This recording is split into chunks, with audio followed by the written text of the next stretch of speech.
सरकारने आता मुख्यमंत्री दोन उपमुख्यमंत्री यायचंय का नाही, आंदोलनाची दखल घ्यायची का नाही ते त्यांनी ठरवायचं.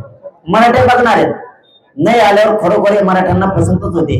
ही संदेश महाराष्ट्रातल्या मराठ्यात जाणार आहे आणि तो एकदा संदेश गेला आणि एकदा रोष नाराजीचा निर्माण झाला की 2029 ला सरकार गेलं. टार्गेट केलंच नाही, का देत नाही ही प्रश्न विचार. त्याचं उत्तर त्यांनी काय होईल ठेवू. आम्ही विखे पाटलांना लाड बोलून विचार, फडणवीस साहेब हे का देत नाही. टार्गेट केलं नाही 29 नंतर होऊ शकते. 29 ऑगस्टच्या नंतर मी मग कोणाला सोडणार. 28 ऑगस्टच्या आत सगळ्या मागण्यांची अंमलबजावणी करायची. जर केली नाही तर 29 भयंकर मोठं आंदोलन उभं राहणार आहे. राज्यातले मराठी पुन्हा एकवटणार आहे, पण आता घेतल्याशिवाय आम्ही माघारी जाणार नाही.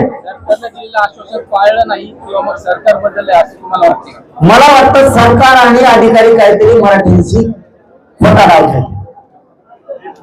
त्यांनी जे आर काढले काढले, काही मूलभूत प्रमाणपत्र वाटप गॅजेटनुसार झाले तर झाले. काही अधिकारी भरीच्या देत नाही, प्रमाणपत्र देत नाही. अधिकारी टाकले ते सरकारवर, सरकार त्या अधिकारी. गॅजेट जर आमचं आहे तर त्यानुसार आम्हाला एक खटी लगेच वाटप पाहिजे. निर्णायक शेवटचं आंदोलन म्हणजे काय, लगेच पाहिजे. मराठवाड्यातल्या मराठ्यांना लगेच नंतर लगेच वाटप पाहिजे. 3 वर्ष वेळ देणार. किती देतो सरकार. गॅजेट मध्ये इतकी नोंद येणार, तितक्या नोंदीचं प्रमाणपत्र लगेच वाटप कर. 12 दिवशी 13 दिवशी तोवर आंदोलन सुरू आहे. आपण तो मागे तसं नाही केलं. इथं माग काय मागितला महिनाभर वेळ, ठीक आहे दिला. आता वेळ आहे. गॅजेट मध्ये जेवढ्या नोंदी आहेत त्या नोंदीचे प्रमाणपत्र लगेच द्यायचे, तेव्हा आंदोलन सुरू. व्हॅलिडिटी जर दाखल केलं तर लगेच द्यायचं तेव्हा सुरू. जेवढे पोरं नोकऱ्याला घ्यायचे राहिले ते लगेच घ्यायचे तरच सुटते आंदोलन. 58 लाख नोंदीचे प्रमाणपत्र लगेच द्यायचे तरच सुटते आंदोलन. म्हणजे आता सोक्ष डायरेक्ट लगेच द्यायचे, घ्यायचं पण लगेच द्यायचं. मंत्रालय स्थापन लगेच करायचं. सवलती आणि सोयी सुविधा लागू केल्या ना, तुम्ही केल्या ना, त्या लगेच त्याच्या अंमलबजावणी करून पोरांना त्याचे बेनिफिट झाले पाहिजे. कर्तव्य लागू होईल ते जमणार. जेवढे विषय 23-24 या 24 विषयाचा कायमचा तुकडा इथंच बसून करायचा. आंदोलन सुटल्यावर नाही, उपोषण सुटल्यावर नाही, त्याशिवाय सुटत नाही. इतकी प्रकारची भूमिका आता आम्ही समाजाने शेवटची घेतली आणि 1 महिन्यात आम्ही पूर्ण मिळवणार. आणि कसं देत नाही त्यानं हे मला माहिती. आम्ही आंदोलन सुरू करणार आहे. मराठा समाजाला पण सांगितले, ज्यांचे प्रश्न आहेत, ज्यांचे कुणबी प्रमाणपत्र दिलेले आहेत, व्हॅलिडिटी दिलेल्या, त्यांनी अर्ज घेऊन तयार. बलिदान गेलेल्या कुटुंबापासून केसेस पासूनच्या सगळ्या पोरांना बोलवलंय. ईडब्ल्यूच्या पोरांना बोलवलंय, एमपीसीच्या पोरांना बोलवलंय. महामंडळाचे साठीच्या कोणाला योजना मिळाल्या नाहीत, परतावे मिळालेले ते सुद्धा पोरांनी या. एसीबीसीच्या कोणत्या पोरांच्या निवडी झाल्या त्यांना नियुक्त्या दिल्या नाहीत, त्यांनी पण या. 28 ऑगस्टला सोक्ष मोक्ष समोर करायचं. सरकारने या लोकांना कुणबी प्रमाणपत्र दिले नाहीत, यांना व्हॅलिडिटी दिल्या नाहीत. सरकार बोलायला जागा नाही ठेवणार. सरकार खोटं बोलतं. व्हॅलिडिटीला ठेवल्या नाही म्हणतं, पेंडिंगच नाही असं म्हणतं. पेंडन्सी नाही असा फडणवीसांचा म्हणणं आहे. पेंडन्सी नाही. अधिकारी चुकीचा आकडा देत आहे. परत हैदराबाद गॅजेटनुसार अर्ज नाही, एकही पेंडन्सी नाही असं फडणवीस साहेब म्हणतात. आम्ही 28 ऑगस्टला तुम्हाला आहेत का नाही. काय झालं ते मागणी सरकारनं नेमकं हैदराबाद गॅजेट लागू करताना नेमक्या प्रमाणपत्रासाठी काय अडचणी येतात. सरकारनं दिलं असून पूर्ण केलं नाही का. प्रत्येक वेळेस समाजाच्या हितासाठी आदेश प्रत्येक. आता त्यांनी ओबीसीचा जे आर काढला, हैदराबादचा जे आर काढला, प्रमाणपत्र काही प्रमाणात वाटप केले, आता लगेच बंद झाले पूर्ण. अधिकारी सांगतात सरकारकडून आम्हाला शासन निर्णय आणि नियमावली दिली नाही, नीटनेटकी एसओपी दिली नाही, घरी त्या पण महिन्यात प्रमाणपत्र पडले. मग आता थांबणार किती. मी त्याच वेळेस सांगितलं होतो, तुम्ही सगळे पत्रकार शेवटची सावटला शेवटचा आंदोलन करायची वेळ येऊ देऊ नका. त्याच्यानंतर मी आता 2 महिने वाट बघितली. जे ते म्हणून मी त्याच दिवशी सांगितलं होतं शेवटचं आंदोलन करण्याची वेळ येऊ देऊ नका कोणी स्वागत. म्हणून मी आज 29 जुलैला घोषणा केली. माझ्यासाठी माझा समाज महत्वाचा. 100% मी पूर्ण घेणार आहे. पूर्ण प्रमाणपत्र सगळे पाहिजे. टोटल हैदराबाद गॅझेटियरचे सगळे GR अंमलबजावणी सह पाहिजे. आणि जे ओबीसीला वंशावली आहे, ज्या ओबीसीला नियम आहेत व्हॅलिडिटीसाठी त्याचप्रमाणे करा ना. आम्हाला वेगळे कसं काय की याचा नात्यात नाही, त्याच्या नात्यात नाही, तुमची वंशावळ नाही. ज्या माणसाला कोणते प्रमाणपत्र घ्यायचं त्याचीच वंशावळ घ्यायची. पुन्हा एकदा मागण्यांसाठी तुम्ही 29 ऑगस्ट पासून आंदोलनाचा इशारा दिलेला आहे. आंदोलनाचं कसं स्वरूप असणार आहे आणि मागण्या काय 29 ऑगस्टला हे शेवटचं निर्णायक आंदोलन होणार आहे. सरकार सारखं एवढं करायचं काम करतं. हैदराबाद गॅझेटचा GR काढला त्यानुसार प्रमाणपत्र वाटप केले जात नाही, व्हॅलिडिटी दिल्या जात नाही. 58 लाख नोंदी सापडल्या त्याचे कोणते प्रमाणपत्र देत नाही. सातारा संस्थान, कोल्हापूर संस्थानचं गॅझेटियर, औंध, पुणे आणि बॉम्बे गव्हर्नमेंटचं गॅझेटियर हे आम्ही 3 वर्षापासून घ्या म्हणून सांगतोय. तेही घेतलं जात नाही. जाणून बुजून व्हॅलिडिटी सर्रास रोखल्या काही कारण सांगू. मग जर आमचं असून दिलं जात नाही तर आता आम्ही शांत किती दिवस बसायचं. म्हणून पोलीस साहेबांना सांगणार तुम्ही हे का देत नाहीये, का तुम्ही गुन्हे मागे घेतले नाही, का तुम्ही EWच्या SBCच्या पोरांचा वापर केला, का तुम्ही ओबीसीचा GR काढला मराठ्यांसाठी सगळ्यांना सोयी सवलतीचा, तरीही तुम्ही त्या का लागू केल्या नाहीत. सारथीपासून महामंडळाच्या सगळ्या योजना कायमस्वरूपी बंद आहे. पंजाबराव देशमुखांची योजना बंद. पोरांना हॉस्टेल नाहीये. पोरांना परराज्यातल्या शिक्षणासाठी कुठल्या सुविधा नाहीये. फक्त सांगायचं आणि GR काढायचं. मग आता 3 वर्ष ऐकलं, आता मी ऐकत नाही. हे शेवटचं आंदोलन होणार आणि राज्यातल्या मराठ्यांना आवाहन केलंय की घराघरातल्या मराठ्यांनी आंदोलनाच्या तयारीला लागायचं. आंदोलन शांततेत होणार. 29 ऑगस्टला 28 ऑगस्टच्या आत जर मागण्यांची सगळ्या अंमलबजावणी म्हणतोय मी, GR तुम्ही नुसतेच काढताय, नदी लावताय, अंमलबजावण्या केल्या नाही तर 29 ऑगस्टला आमरण उपोषण कठोरपणाने सुरू होणार. निर्णायक आंदोलन होणार. त्याशिवाय आता माग आम्ही सरकणार नाही. जे होईल ते होईल. आता आम्ही तयारी ठेवू. जरांगे पाटलांनी पुन्हा एकदा घोषणा केलेली आहे की 29 ऑगस्टला शेवटचा आणि निर्णायक आमरण उपोषण होणार आहे. 28 तारखेचा अल्टिमेटम त्यांनी सरकारला दिला. खरं तर जरांगे प्रत्येक वेळी शेवटचंच आंदोलन म्हणताय आणि प्रत्येक वेळी एकतर सरकार पाडीन, सरकारला घरी पाठवीन, नाही तर मी असं काहीतरी करीन. प्रत्येक वेळी वल्गना धमक्या. ज्यावेळी लोकसभेच्या टायमिंगला सुद्धा त्यांनी असं सांगितलं होतं, विधानसभेच्या टायमिंगला सुद्धा, मुंबईत गेल्यावर सुद्धा, आणि प्रत्येक वेळी एक तर सरकार जाईन नाही तर मी जाईन ही भाषा त्यांनी प्रत्येक वेळी केली. आता याचा बोध त्यांच्या जरांगेच्या मराठा समाजानेच घेतला पाहिजे. कारण की समाजाची किती दिवस दिशाभूल करायची आणि समाजाला किती दिवस वेड्यात काढायचे. खरं तर जरांगेच्या जागेवर आम्हीही असलोत आणि आम्ही जर असे खोटं सांगून प्रत्येक वेळी आंदोलन करत असलो तर आमच्या समाजाने सुद्धा आम्हाला हाणलं पाहिजे. म्हणजे उगाच समाजाची दिशाभूल करायची आणि समाजाला काय मिळालं आहे. खरं तर ज्या ज्या वेळी तुम्हाला GR काढले जातात, GR तुम्ही वाचत नाहीत का जरांगेचा त्याच्यामध्ये अभ्यासच झालेला नाही का, जरांगेला वाचायलाच देत नाहीत. जरांगीच्या माघारी काही डील होतात का की जरांगे तिकडे बसले असतोय आणि मग प्रत्येक वेळी आता मुंबईला गेला होता त्यावेळी जिंकलो रे राजा हो, हे काय गणित आहे. आता उन्हात उपोषणाला बसल्याच्या नंतर संध्याकाळी तुम्ही GR काय अंधारामुळे दिसला नव्हता का तुम्हाला वाचायला, मग संध्याकाळी उपोषण सोडायची एवढी घाई का झाली होती. प्रत्येक वेळी उपोषण सोडायचं, प्रत्येक वेळी मंत्री बोलवायचे आणि ज्या मंत्र्याला शिव्या दिल्या त्याच मंत्र्यांना काही दिवसांनी पुन्हा लाडला शिव्या दिल्या, मग नंतर लाडदादा झाले, प्रसाद भाऊ झाले. विखे पाटलाला शिव्या द्यायच्या, मराठा उपसमितीहून हटवा म्हणायचं, पुन्हा त्यांच्यासोबत गप्पा मारायच्या, हॉस्पिटलमध्ये गप्पा मारायच्या, इकडं येऊन आंतरवाली सराटीत बंद आड चर्चा करायच्या. खरं तर समाजाने याचा बोध घेतला पाहिजे किंवा आंदोलक किती खोटं बोलतोय आणि आंदोलक किती दिशाभूल करतोय. समाजाच्या नावावर बाजारीकरण सुरू आहे, बाकी काय असतंय. आणि ज्या गोष्टी देता येतात राज्य सरकारला त्याच्यापेक्षा मी तर म्हणतोय ओबीसीचं वाटोळं करून त्यांना दिलेले आहेत. आता त्या येणाऱ्या काळात ओबीसी सुद्धा त्या गोष्टीत न्यायालय आहे, पडताळणी समिती आहे, त्याच्यामध्ये दाद मागून त्या गोष्टी किती टिकतात नाही टिकतात. आता बऱ्याचशा ठिकाणी जे कुणबी प्रमाणपत्राला आव्हान दिल्याच्या नंतर ते कुणबी प्रमाणपत्र रद्द झालेत, होणार आहेत.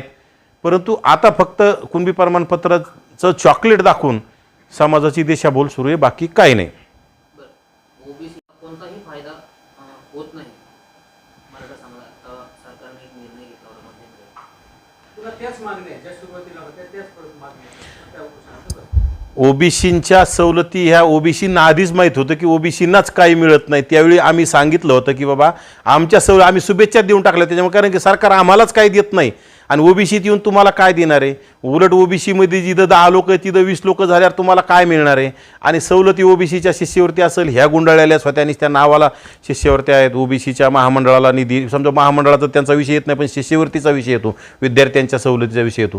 तर ह्या आमच्या ओबीसींचे विद्यार्थी, मूळ ओबीसींचे विद्यार्थी अनेक दिवसापासून ह्या सवलतीसाठी, ह्या योजनेसाठी आंदोलनं करतायत. याच्याकडंच महाज्योती असेल, ओबीसीचे जे काय निर्णय घ्यायचे त्याच्याकडे राज्य सरकारचं दुर्लक्ष आहे. मग आता यांना नुसत्या घोषणा केल्या तर आम्हाला सुद्धा वाटलं होतं यांच्या निमित्ताने यांना आता घोषणा केल्या, यांच्याबरोबर आम्हाला काहीतरी आमच्या तरुणांना, आमच्या विद्यार्थ्यांना मिळतील. परंतु हे जे ये रे माझ्या मागल्या अशा प्रमाणे आता ते चाललेले. आणि मागण्यात त्याचे दुसरं काय बदललं आहे. जरांगीच्या मागण्यात त्याचे भावनिक करायचं, बाकी काही नाही. मागण्या पूर्वीपासून त्याचेत. आणि जरांगीची मूळ मागणी काय आहे, किंवा आता काहीतरी माझ्या मते 58 लाख नोंदीमार्फत सरसगट कुणबी प्रमाणपत्र वाटप करा.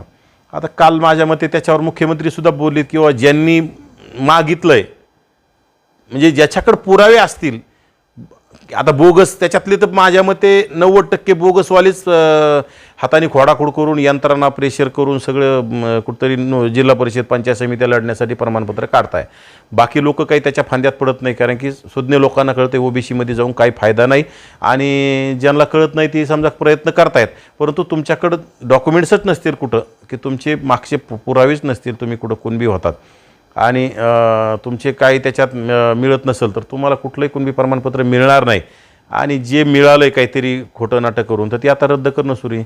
इकडं राज्यात बऱ्याच ठिकाणी नगरसेवक पदाचे सुद्धा ते प्रमाणपत्र रद्द झालेत प्रत्येक जिल्ह्यामध्ये. येणाऱ्या काळातसुद्धा अनेक तुम्हाला जिल्हा परिषद सदस्यत्वाचे असतील, नगरसेवकाचे असतील, जिल्हा परिषद अध्यक्षाचे असतील, पंचायत समितीवाल्याचे असतील, ह्या सगळ्यांचे आता जात पडताळणीकडं तक्रारी सुरू आहेत. खरं तर जात पडताळणी समिती बोगस आहे. जात पडताळणी समितीत काही बोगस अधिकाऱ्यांनी पैसे घेऊन काही हे दिलेले, त्याच्यानंतर ते न्यायालयातसुद्धा टिकणार नाहीत. परंतु जात पडताळणी समित्या लवकर निर्णय देत नाही म्हणून आता लोक हे सगळं चाललेलं आहे. नाही तर आत्ताच कळलं असतं, दूध का दूध पाणी का पाणी आत्ताच समोर आलं असतं. खरं तर जालना आणि छत्रपती संभाजीनगर ह्या जात पडताळणी समितीमध्ये माझ्याकडे बऱ्याचशा तक्रारी आलेल्या आहेत की जात पडताळणी समितीचे जे अधिकारी आहेत हे जाणीवपूर्वक निकाल देत नाहीत. सगळे पुरावे देऊन सुद्धा टाळाटाळ करतात, पुढच्याकडून पैसे घेऊन सगळं प्रकरण पेंडिंग ठेवण्याचं काम करतात. त्याच अधिकाऱ्यांनी जर तात्काळ निकाल दिला तर ते कुणबी बोगस कुणबीवाल्यांचं रद्द होईन आणि येणाऱ्या काळात बोगसवाल्याला काढण्यात सुद्धा इच्छा राहणार नाही. म्हणजे याच्यामध्ये बोगस आणि ओरिजिनल कळून चुकल आणि त्यातून काढायचे की नाही काढायचं हे मराठा समाजाला सुद्धा कळून जाईल. त्यांची एक मागणी होती की स्वतंत्र मराठा मंत्रालय स्थापन करावं. मात्र या मंत्रालयाला 9 मंत्र्यांचा म्हणजे 9 ओबीसी मंत्र्यांचा विरोध आहे आणि त्यांची नावं जी आहेत ती मी 29 ऑगस्टला आंतरवालीमध्ये सांगून देईन. का त्यांनी सांगितले नाही, फक्त 9 लोक आहेत असं त्यांनी सांगितलं. एकतर याच्यामध्ये जाणीवपूर्वक 29 ऑगस्टचा सस्पेन्स ठेवण्यासाठी 9 मंत्र्यांची नावं घेतली नाही. मग तुम्हाला जर नावच घ्यायचे असते तर तुम्ही काल म्हणजे तुम्हाला 9 मंत्री माहिती आहेत ना, मग त्यांचे कालच का नावं घेतलेले. 9 मंत्री माहीत असल्याच्यानंतर नाव घ्यायला का अडचण आहे. आम्ही कसे खुलेआम सांगतो किंवा यांनी असं केलं त्यांनी तसं केलं. आमचा जरी मंत्री असला तर आम्ही काही बोलत नाही, त्याच्यावर आम्ही टीका करतो. परंतु फक्त काहीतरी 9 मंत्र्यांचं सस्पेन्स नाव ठेवायचं. मी तर म्हणतो त्या 9 मंत्र्याला सुद्धा दबाव टाकून काही खोके आणण्याचा प्लॅन असू शकतो. कारण की त्यांचं मी तुमचं नाव घेईन बरं का, नाहीतर मग मला द्या इतके नाव घेईन बरं का, मला इकडे खोके पाठवून द्या, मी माणसं पाठवतो मुंबईला. मग आहेतच ते बीडकडले ते काळे गोरे जे काही लोक पाठवायचे घेऊन यायचे काहीतरी असे प्लॅन करून काहीतरी दबाव गट तयार करून त्यांच्याकडून कामं वरबडायची गुत्तेदाऱ्या वगैरे ज्यांच्या त्यांच्या खात्याच्या. परंतु हे बघा, ओबीसी मंत्र्यांनी जरी विरोध केला असेल तर ते त्यांचं कामच आहे, त्यांची जबाबदारी आहे. परंतु मला वाटत नाही कुठल्याही ओबीसी मंत्र्यांनी विरोध केला असेल. आणि विशेषतः मराठासाठी स्वतंत्र मंत्रालय करण्याची गरजच काय? राज्यामध्ये आजपर्यंत जास्त मुख्यमंत्री कोणाचे झाले? आजसुद्धा मंत्री कोणाचे आहेत? मंत्री स्पेशल म्हणजे स्वतंत्र मंत्रालय कोणासाठी असलं पाहिजे हे सुद्धा आपली मागणी कळली पाहिजे. परंतु मागणी काय करतो हेच आपल्याला जर कळत नसेल, त्या आंदोलकाला आपण काय मागतोय आणि काय मागितलं पाहिजे हेच जर कळत नसेल आणि दिशाभूल प्रत्येक वेळी करायची, तुम्ही GR वाचून सुद्धा तुम्हाला जर GR मध्ये काय लिहिलंय त्याचेच अर्थ कळत नसतील आणि पुन्हा तुम्ही म्हणतात आपली फसवणूक झाली, मग ज्यावेळेस तुम्ही जिंकलो रे राजा हो म्हणता त्यावेळेस तुम्हाला फसवणूक झाली, तुम्हाला त्यावेळेस तर वाटतं तुम्ही जिंकलो, आता आपल्याला सगळं मिळालंय.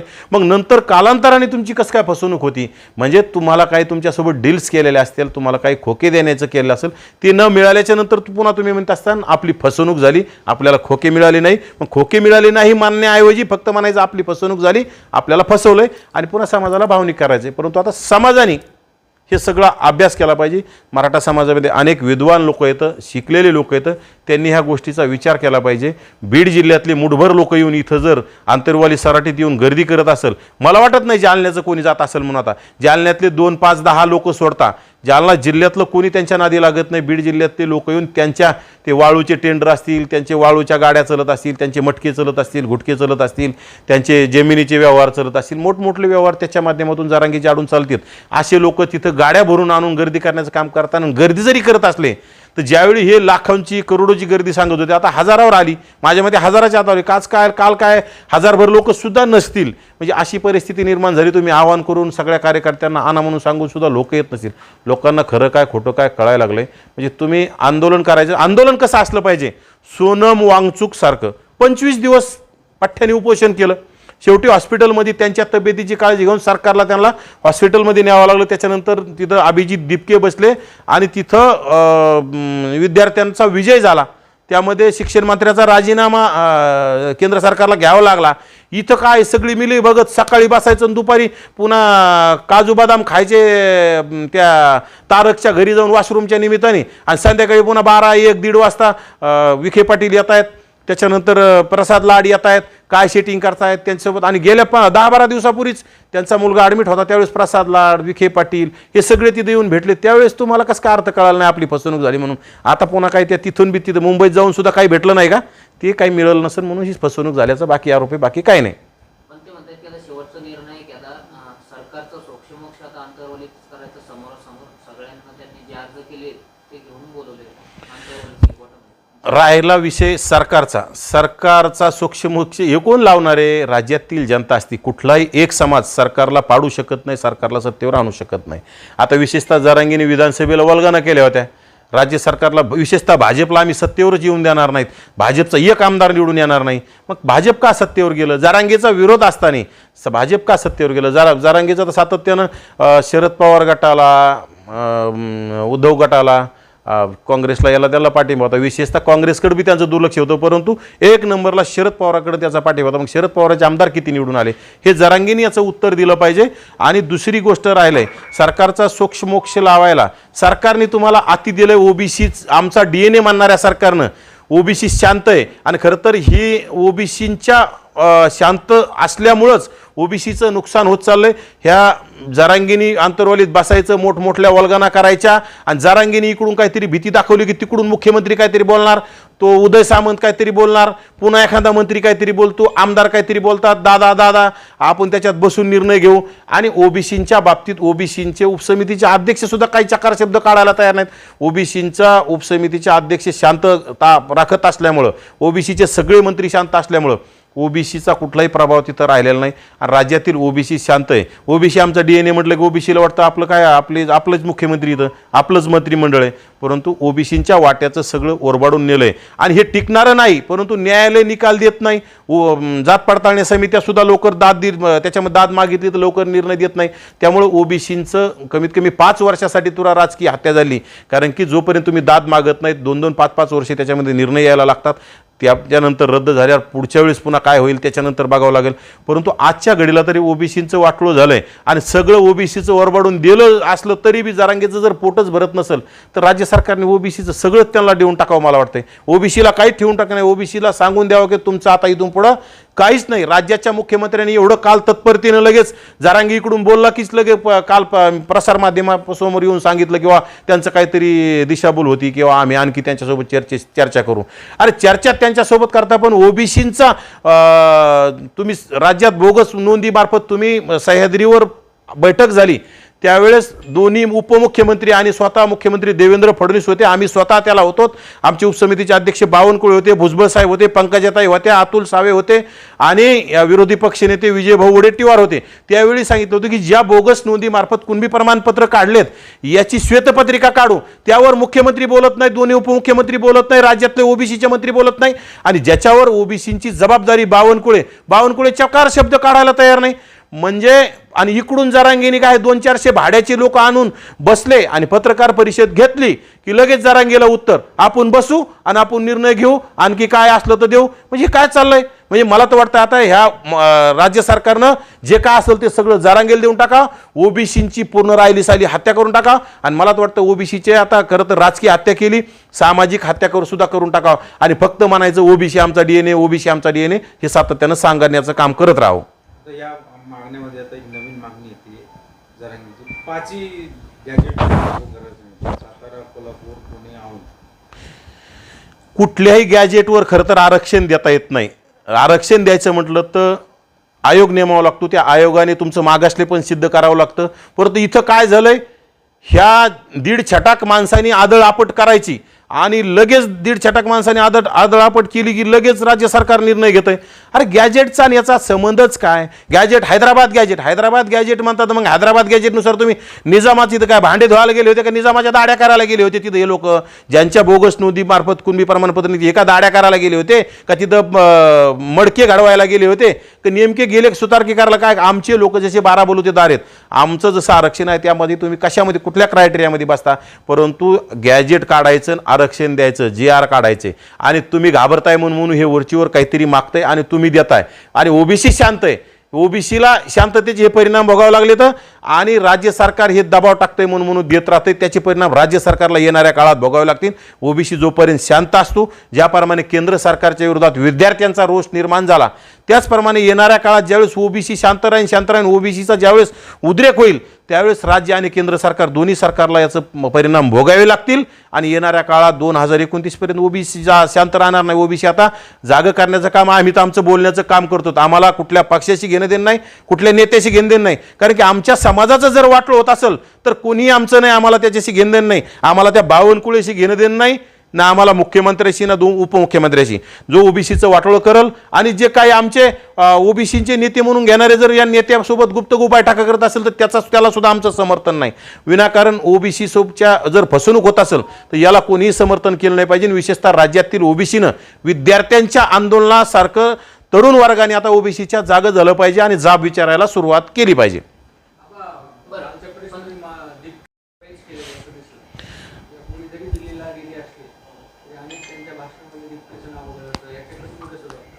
यापूर्वी सुद्धा मी 2-4 दिवसापूर्वी प्रसारमाध्यमांशी बोलताना सांगितलं की अभिजित दिपके भैया, तर त्यामध्ये सुद्धा दिल्लीमध्ये जरांगे गेला. एकतर दिल्लीला फक्त फोटो सेशनसाठी गेले ते दिल्लीमध्येच. यांच्या ह्या जरांगेच्या 50 लोकांनी तिथं काय फरक पडत नव्हतं कारण की लाखो तरुण तिथं होते. जरांगे गेला काय नाही गेला काय, लक्ष्मण हाके गेले काय नाही गेला काय, नवनाथ वाघमारे गेला काय नाही गेला काय, आमच्या पाठिंब्याने ते आंदोलन मोठं होत नव्हतं किंवा लहान बी होत नव्हतं.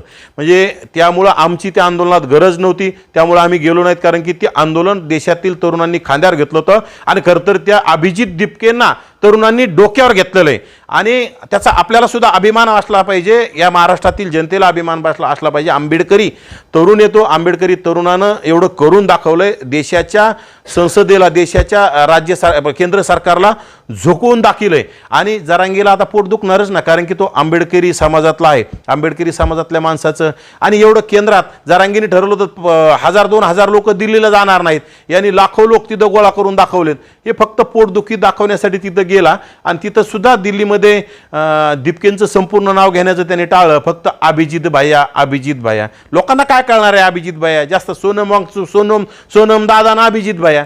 म्हणजे दुसऱ्यांचं घ्यायचं म्हटलं की जरा शॉर्टकट नाव घ्यायचं आणि जाणीवपूर्वक ते टाळत राहणार आहे. दुसऱ्याचं आंदोलन यांना मोठं झालेलं चालत नाही, दुसरे लोक मोठं झालेलं चालत नाही. गेल्या अनेक वर्षापासून यांच्याकडंच असावं लागतं. शरद पवारांपासून ही प्रथा चालत आलेली आहे आणि आता दुसऱ्याकडे गेल्यापासून यांच्या बुडाला आग लागलेली आणि आता ही दीपकेंचं आंदोलन मोठं झालं त्याच प्रकारे यांच्या बुडाला आग लागली. फक्त आता जाऊन काहीतरी तोंड दाखवायचं आणि नाव घेण्यास टाळवायचं, फक्त जनतेला दाखवायचं मी तिथं गेलतो, परंतु दीपकेंना श्रेय गेलं नाही पाहिजे असं काहीतरी प्लॅनिंग करण्याचं सातत्यानं दिसतंय.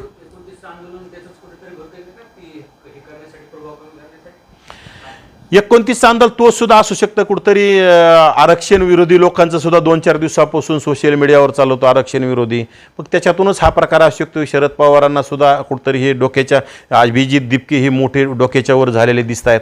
मग त्यातून हे कुठंतरी शरद पवारांनी यांना आदेश दिला असेल, एकनाथ शिंदेनी यांना आदेश दिला असेल. आणि 2-3 दिवसापूर्वी तुम्ही हे सुद्धा बघितलं होतं की एकनाथ शिंदेचे मंत्री त्या संभाजीनगरचे पालकमंत्री दीपकेंच्या घरी गेले आणि म्हटले दीपकेंचे माझे खूप नातेसंबंध जवळून म्हटले.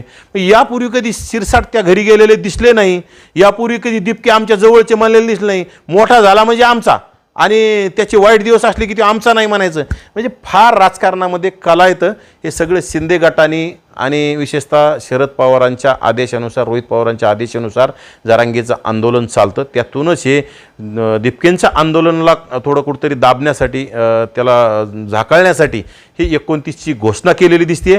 परंतु याच्यामध्ये काही फरक पडणार नाही, कारण की दीपकेंचं आंदोलन निस्वार्थ आहे आणि हे आंदोलन सगळं स्वार्थासाठी चाललेलं आहे.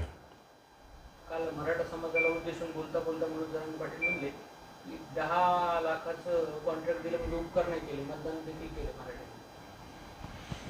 मराठ्यांनी मतदान अगोदर यांनीच सांगितलं होतं ना, विधानसभेच्या टायमिंगला किंवा भाजपला मतदान करू नका, महायुतीला मतदान करू नका, विशेषतः शिंदे गटाला सोडून बाकीच्यांना मतदान करू नका म्हणून सांगितलं. कारण की अजित पवारांना बी यांचा विरोध होता आणि भाजपवाल्यांना विरोध होता. मग यांनी मतदान कसं केलं म्हणायचं? म्हणजे फुकटचं श्रेय कितीतरी दिवस घ्यायचं, काही आम्हीच केलं म्हणायचं, असं कसं चालन? ज्यावेळी जरांगेंनी ह्या महायुतीला विरोध केला आणि मुख्यमंत्र्यांनी ओबीसी आमचा DNA म्हटल्याच्या नंतर ओबीसीला वाटलं आता जरांगेचाच पाठिंबा शरद पवारांना, त्यांना आपला पाठिंबा शरद पवारांना झटका दाखिला पाहिजे, आपण आपला पाठिंबा महायुतीला देऊ. निस्वार्थ ओबीसीनं त्या महायुतीला पाठिंबा दिला आणि महायुती सत्तेत आली आणि आता त्याचं क्रेडिट बी ओबीसीने मतदान केल्याचं क्रेडिट बी यालाच घे म्हणा. एकतर राज्यात 12% असणारा मराठा समाज आणि राज्यामध्ये 50-55-60% ओबीसी समाज आहे, त्याचं क्रेडिट बी तूच घे म्हणा. म्हणजे फक्त क्रेडिट घेण्याचं याला घाई असती, बाकी काही नाही.